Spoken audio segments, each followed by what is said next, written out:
வணக்கம். நீங்கள் இணைந்திருப்பது சமூகத்தின் பிரதான செய்திகளோடு இணைந்து கொள்ளும் நான் டாரின் புஷ்பராஜா. விரிவான செய்திகளுக்குள் செல்வதற்கு முன்னதாக முதலில் தலைப்புச் செய்திகள். தபால் மூல வாக்களிப்புக்கு கண்காணிப்புக்காக 4000 அதிகாரிகள் கடமையில். மாத்தறை சிறைச்சாலையில் இருந்த கைதிகள் அங்குனு கொலபெலச சிறைச்சாலைக்கு இடமாற்றம். பேச்சுவார்த்தைக்கு வராவிட்டால் நாளை ஆர்ப்பாட்டம். சுகாதார நிபுணர்கள் அமைப்பு. கால சூழலுக்கு ஏற்ற பணிகளுக்கும் தமிழ் தேசிய பேரவைக்கு எமது ஆதரவு. யாழ் முஸ்லிம் மக்கள் ஒன்றியம் அறிவிப்பு. நாங்கள் முதுகெலும்பு உள்ளதால் அரசாங்கத்துடன் இணையவில்லை. செல்வம் அடைக்கலநாதன் எம்பி பகிரங்கம். உணர்வுபூர்வமாக பேசும் ஜனாதிபதி உரிய தீர்வுகளை முன்வைப்பதில்லை. சுரேஷ் பிரேமச்சந்திரன் கருத்து. பாதுகாப்பற்ற நீர்குழியில் சிறுவன் சடலமாகும் மீட்பு. சம்மாதுறையில் சோகம். சிறுபோக செய்கையில் அறக்கோட்டியான் புழு தாக்கம். கிளிநொச்சியில் விவசாயிகள் பாதிப்பு. ஊர்மணியை அண்மித்த ராமர் பாலத்தின் மணல் திட்டுக்களை சுற்றுலா பயணிகள் பார்வையிட வாய்ப்பு.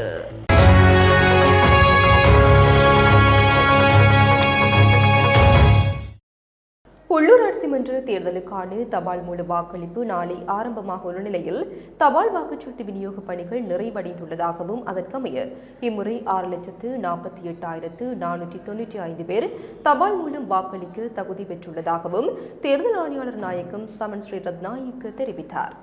இதேவேளை தேர்தல் ஆணைக்குழு உறுப்பினர்களுக்கும் தேர்தல் கண்காணிப்பு அமைப்புகளுக்கும் இடையிலான விசேட பேச்சுவார்த்தையொன்று நேற்று முன்தினம் கொழும்பில் இடம்பெற்றிருந்தது.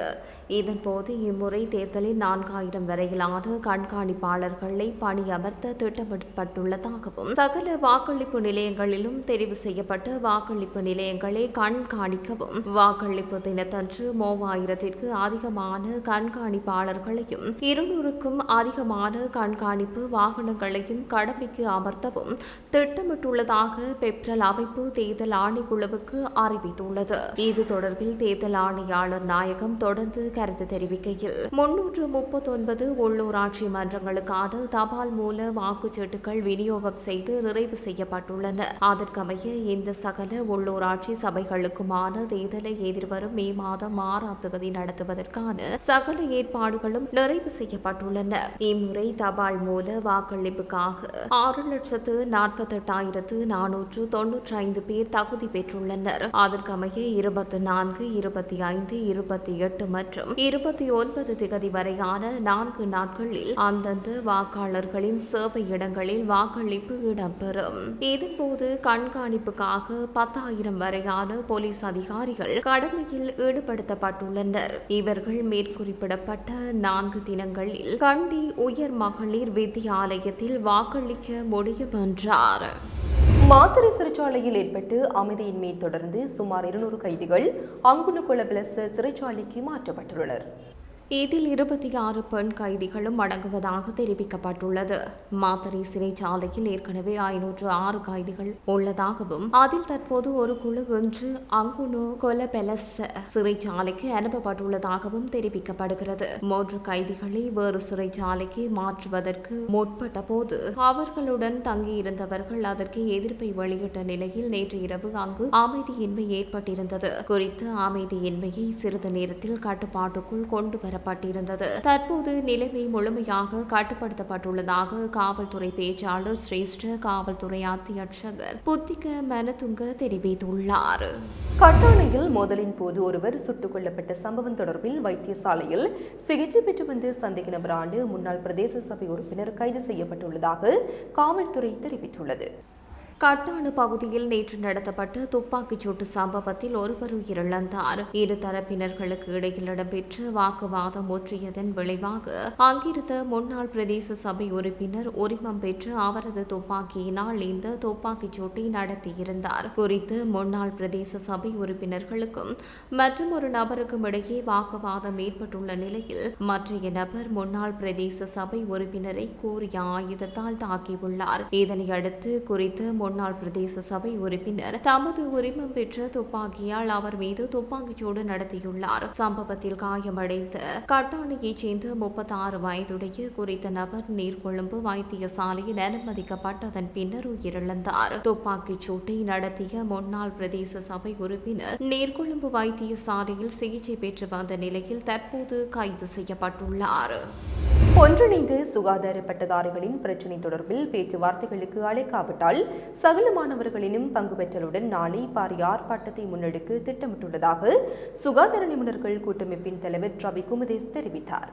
கொழும்பில் நேற்று இடம்பெற்ற ஊடகவியலாளர் சந்திப்பில் கருத்து தெரிவித்த அவர் மேலும் தெரிவிக்கையில், ஆர்ப்பாட்டத்திற்கு ஆதரவு அளிக்கும் வகையில் வைத்தியசாலைகளின் மட்டத்தில் எதிர்ப்பு ஆர்ப்பாட்டங்கள் மற்றும் கருப்பு பட்டி அணிவிக்கும் வேலை திட்டத்தையும் முன்னெடுக்க தீர்மானிக்கப்பட்டுள்ளது. ஒன்றிணைந்த சுகாதாரத்துறைக்கு இணைத்துக் கொள்ளவுள்ள சுகாதார பட்டதாரிகளின் பிரச்சினை தொடர்பில் அரசாங்கமோ சுகாதார அமைச்சோ இதுவரையில் எந்தவொரு பதிலையும் வழங்கவில்லை. எதிர்வரும் 2 நாட்களில் இந்த விடயம் தொடர்பில் பேச்சுவார்த்தைக்கு நேரம் ஒதுக்காவிட்டால் சகல மாணவர்களின் பங்கு பற்றுதலுடன் 24ஆம் தேதி பெரும் ஆர்ப்பாட்டத்தை முன்னெடுக்க திட்டமிட்டுள்ளோம். அதற்கு ஆதரவளிக்கும் வகையில் வைத்தியசாலைகளின் மட்டத்தில் எதிர்ப்பு ஆர்ப்பாட்டங்கள் மற்றும் கருப்பு பட்டி அணிவிக்கும் வேலை திட்டத்தையும் முன்னெடுப்போம் என்றார்.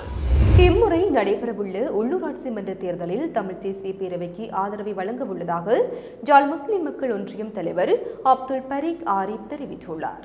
நடைபெறவுள்ள உள்ளூராட்சி தேர்தலில் கஜேந்திரகுமார் தலைமையிலான தமிழ் தேசிய மக்கள் பேரவைக்கு ஆதரவு வழங்கும் அறிவிப்பை விடுத்திருந்த யாழ் முஸ்லிம் மக்கள் ஒன்றியம் அது தொடர்பில் ஊடக சந்திப்பு ஒன்றை இன்றைய தினம் யாழ் ஊடக மையத்தில் மேற்கொண்ட நிலையில் இவ்வாறு தெரிவித்தனர்.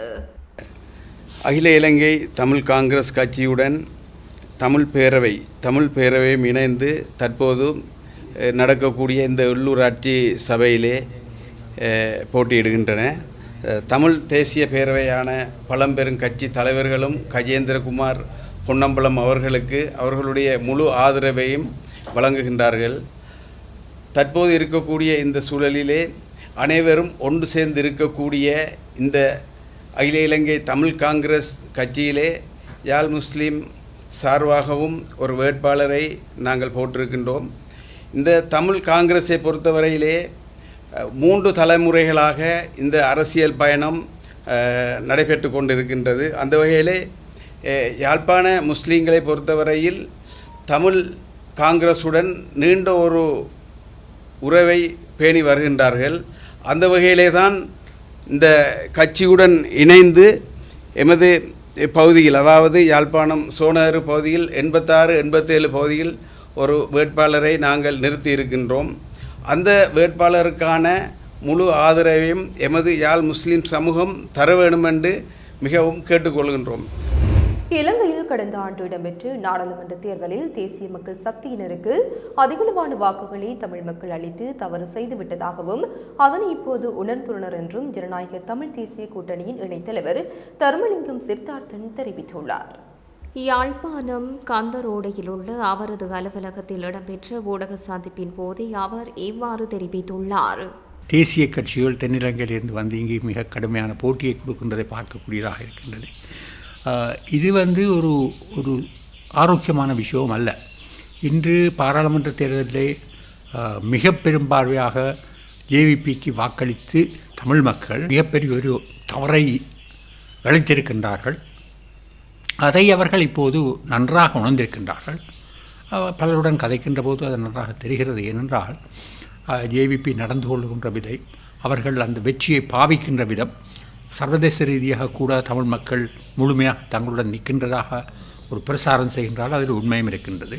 அப்படியாக இருந்தாலும் தமிழ் மக்கள் ஒரு தமிழ் கட்சிக்கு வாக்களிக்க வேண்டும் என்பதுதான் மிக முக்கியமான விஷயம். இன்று இருக்கின்ற நிலையிலே தமிழ் மக்கள் தமிழ் தேசியத்தை விட்டு செல்லவில்லை என்பதை மிகவும் ஆணித்தரமாக நிரூபிக்க வேண்டிய ஒரு காலகட்டத்திலே இருக்கின்றோம். முதுகெலும்பு உள்ளதால் நாங்கள் அரசாங்கத்துடன் இணையவில்லை என ஜனநாயக தமிழ் தேசிய கூட்டணியின் வன்னி மாவட்ட நாடாளுமன்ற உறுப்பினரும் டெலோ அமைப்பின் தலைவருமான செல்வம் அடைக்கலநாதன் தெரிவித்தார். வவுனியாவில் இடம்பெற்ற தேர்தல் பரப்புரை கூட்டம் ஒன்றில் உரையாற்றும் போதே அவர் இவ்வாறு தெரிவித்துள்ளார். அவர் மேலும் தெரிவிக்கையில், ஆகவே நாங்கள் இந்த ஒற்றுமையை கருதி எங்களுடைய இந்த ஆட்சி அமைக்கின்ற விதம் தமிழ் தரப்போடு தான் இருக்குமே ஒழிய ஒரு அற்ப சொற்ப ஆட்சியை அமைப்பதற்காக கண்டவர்களுடைய காலிலும் விழக்கூடிய தயாராக நாங்கள் இல்லை என்பதை இங்கு உறுதிப்பட சொல்லிக் கொள்ள வேண்டும். ஆகவே இன்றைக்கு இந்த ஏவிபியின் நாடாளுமன்ற உறுப்பினர்கள் எங்களை பார்த்து கூக்குரல் போடுகிறார்கள். என்ன செய்தார்கள்? என்ன இவர்களால் ஒன்றும் செய்ய முடியவில்லை. நான் கேட்கிற முதுகலும் இருந்தால் உபாலிய மாற்றுக்கு என்ன போறது கேளுங்க. ஒரு பிரதி அமைச்சரை எனக்கு தாருங்கள். இங்கே 2 நாடாளுமன்ற உறுப்பினர்கள் இருக்கிறோம். எங்களுக்கு தாருங்கள். உபாலிக்கு கொடுக்காதவர்கள் என்ற முதுகலும் இருந்தால் நீங்க பாராளுமன்றத்தில் உங்களுடைய ஜனாதிபதியிடம் கோரிக்கை வையுங்கள், பார்க்கலாம். நாங்கள் அதை விரும்புகின்றோம். தமிழிலே மக்களால் தெரிவு செய்யப்பட்ட அந்த தமிழ் நாடாளுமன்ற உறுப்பினர்கள் அமைச்சு பதவியை பெற்று இங்கே சிங்களவர்களுக்கு முக்கியத்துவம் கொடுக்காத வகையிலே அது அமைக்கின்ற வாய்ப்பை பெறுகின்ற சூழலை உங்களுக்கு முதுகெலும்பு இருந்தா சொல்லுங்க. எங்களையே நீங்க அடிக்கணும். நாங்கள் முதுகெலும்பு இருக்கிறவர்களாக இருக்கிறபடியால் அந்த அரசாங்கத்தோடு இணைந்து செயற்படவில்லை. எந்த காலத்தில் செய்யல. தமிழ் மக்கள் விடயத்தில் ஜனாதிபதி தலைமையிலான அரசாங்கம் உணர்வுபூர்வமாக உரையாற்றுகின்ற போதிலும் உரிய தீர்வுகளை முன்வைக்கவில்லை என்று ஈழ மக்கள் புரட்சிகர விடுதலை முன்னணியின் தலைவர் சுரேஷ் பிரேமச்சந்திரன் தெரிவித்துள்ளார். யாழ்ப்பாணத்தில் இடம்பெற்ற ஊடக சந்திப்பில் வைத்து அவர் இதனை குறிப்பிட்டுள்ளார். முக்கியமாக ஜனாதிபதி அவர்கள் பேசுகிற பொழுது எனது சகோதரனும் கடத்தப்பட்டார், அவர் காணாமல் போன அந்த துன்பத்தை பற்றி எனது குடும்பத்திற்கும் எனக்கும் விளங்கும் என்று சொன்னாலும் கூட இன்று வரை காணாமல் போனோர் தொடர்பாக காத்திரமான எந்த விதமான நடவடிக்கைகளும் இவர்கள் எடுக்கவில்லை என்பது மாத்திரமல்ல, முக்கியமாக நீங்கள் பார்த்தீங்கன்றால் பெரிய பிரித்தானியா ஒரு சிலருக்கு எதிராக போக்குவரத்து தடையை விதித்தது. முக்கியமாக உங்களுக்கு தெரியும், கருணா அவர்கள் நேவியினுடைய கடற்படையினுடைய பொறுப்பாக இருந்தவர், இராணுவத்திற்கு பொறுப்பாக இருந்த இப்படி சில பேருடைய அதுக்கெல்லாம் தடை விதிக்கப்பட்டது. ஆனால் ஜனாதிபதியாக இருந்தவர் அவற்றை கண்டனம் செய்தது மாத்திரமல்லாமல் அவற்றை நாங்கள் ஏற்றுக்கொள்ள மாட்டோம்.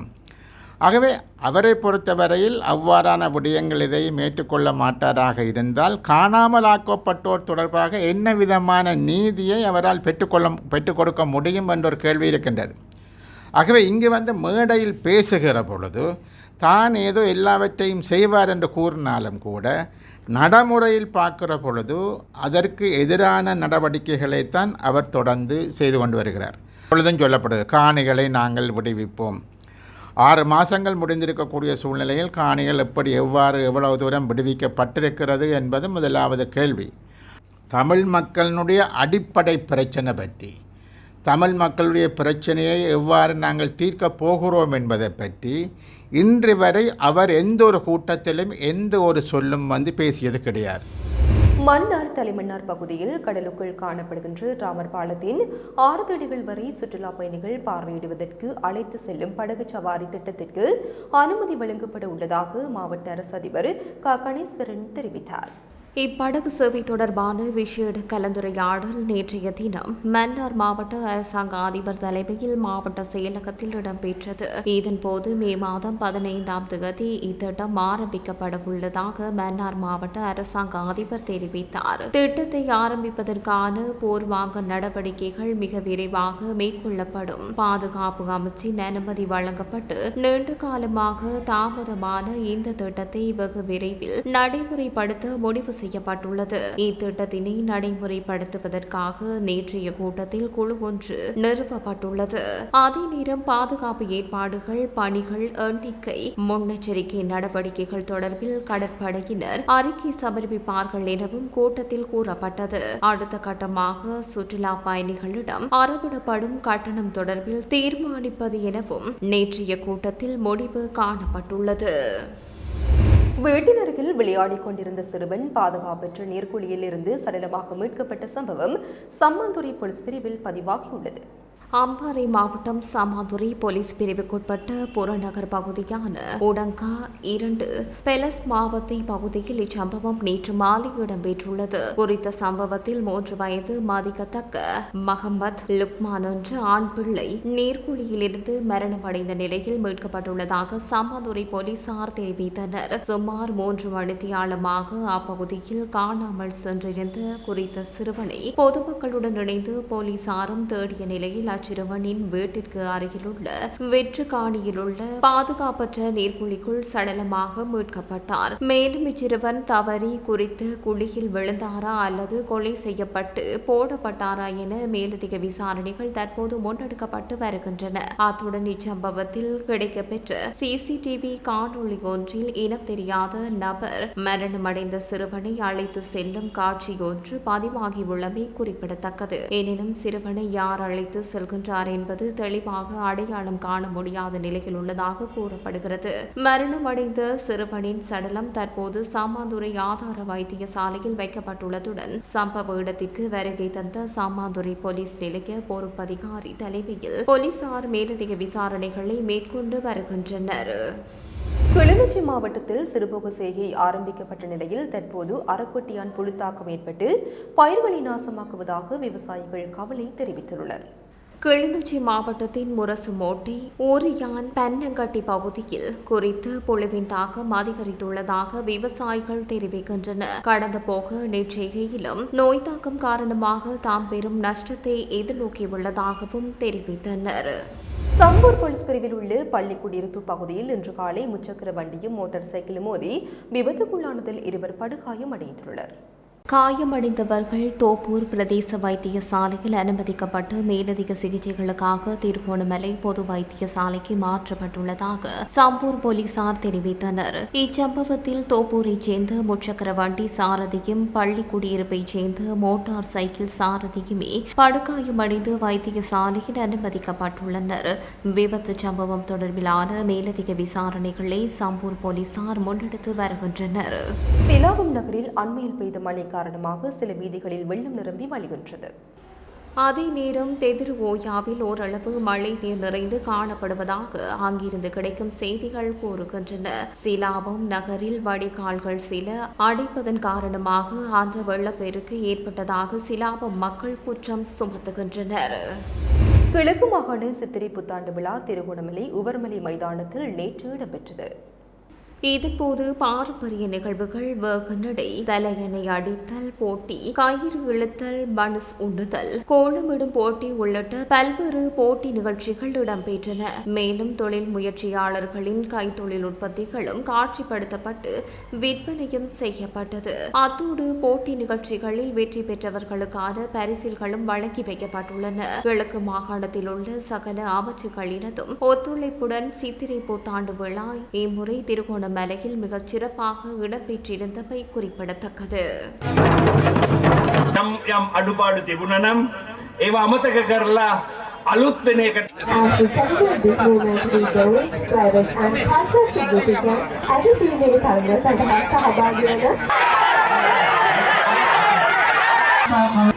முதலாம் இடத்தினை பெறுகின்றார். நடை போட்டியில் 3ஆம் இடத்தினை பெற்ற நவீல் அவருக்கான பரிசு.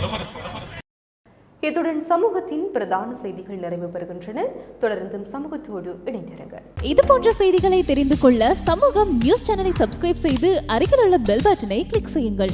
மேலும் இது போன்ற செய்திகளை உடனுக்குடன் தெரிந்து கொள்ள சமூகமீடியா.com என்ற இணையதளத்தின் வாயிலாகவும் எங்களுடன் இணைந்திருங்கள்.